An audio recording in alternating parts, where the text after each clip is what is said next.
កងគារៀងរាយច្រើនឥតគុណនីលើមេជីស្រស់ចាឆា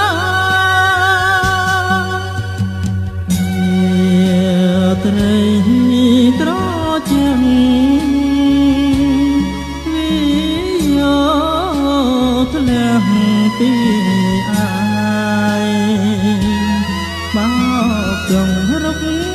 ក៏ជាតិទាំងឡាយហើយព្រឺកាយចិនទួចលួចស្នា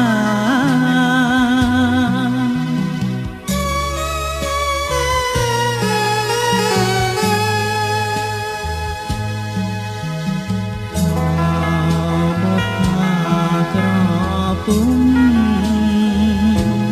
តាមាន